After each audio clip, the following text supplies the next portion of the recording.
প্রিয় দর্শক, মাহে রমজানের শুভেচ্ছা।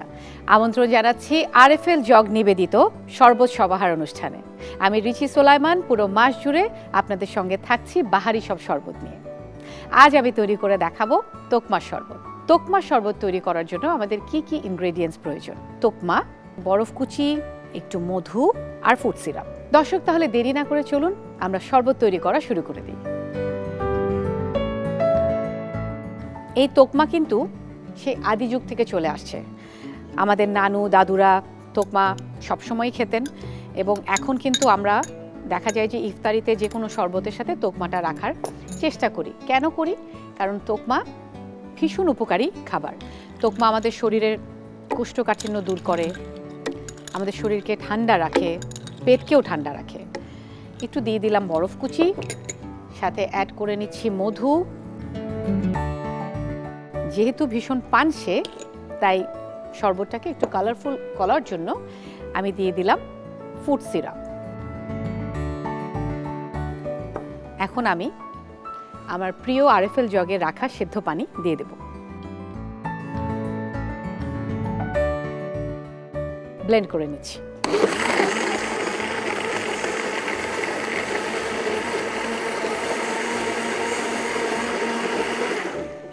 ব্লেন্ড করা হয়ে গেছে। আমি শরবতটা ঢেলে ফেলবো আমার পছন্দের আরএফএল জগে। দর্শক, আমরা সবাই জানি যে আরএফএল জগ পিসি ম্যাটেরিয়াল দ্বারা তৈরি এবং ইটস অলমোস্ট আনব্রেকেবল। বাড়িতে যখন আমাদের হেল্পিং হ্যান্ডরা কাজ করে বা বাচ্চা থাকে, তখন দেখা যায় যে কাচের জগটা ব্যবহার করা ভীষণ রিস্কি, কারণ কাচের জগ কিন্তু অনেক ভারী হয়, অনেক সময় হাত থেকে পিছলে পড়ে যেতে পারে এবং পড়ে গিয়ে ভেঙে একটা অ্যাক্সিডেন্ট হতে পারে।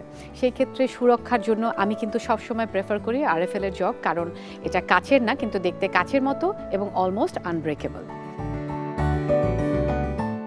আমি ঢেলে ফেললাম জগে। এখন আমি শরবতটা ঢেলে নিচ্ছি।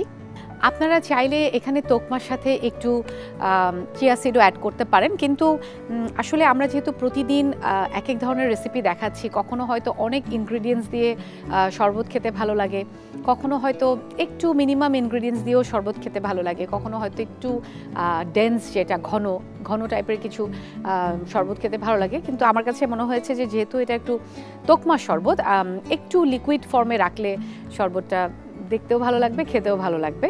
আর সেই সাথে তো মানে ঠান্ডা ঠান্ডা ব্যাপারটা, যেহেতু আমরা বরফ অ্যাড করছি, ঠান্ডা ঠান্ডা ব্যাপারটা তো থাকছেই। শরবতটা আমি ঢেলে নিচ্ছি গ্লাসে।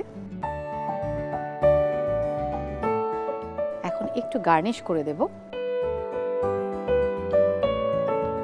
ছোট আমব্রেলা দিয়ে আমি শরবতের কালারটা যেহেতু পিঙ্কিশ, একটু ডার্ক পিঙ্কিশ, আমি এই আমব্রেলাটাও নিয়েছি একটু পিঙ্কিশ টাইপের। দেখতে কিন্তু ভীষণ কালারফুল হয়েছে এবং আমি নিশ্চিত যে এটা খেতেও দারুণ হবে। প্রিয় দর্শক, তৈরি হয়ে গেল আমাদের তোকমার শরবত। আজ তাহলে এ পর্যন্তই। প্রিয় দর্শক, আমি রিচি সোলাইমান বিদায় নিচ্ছি আরএফএল জগ নিবেদিত শরবত সমাহার অনুষ্ঠান থেকে। কাল আবারও দেখা হবে একই অনুষ্ঠানে একই সময়। আপনারা সবাই ভালো থাকবেন, সুস্থ থাকবেন, চোখ রাখবেন দীপ্ত টিভির পর্দায় এবং দীপ্ত টিভির ডিজিটাল প্ল্যাটফর্মে।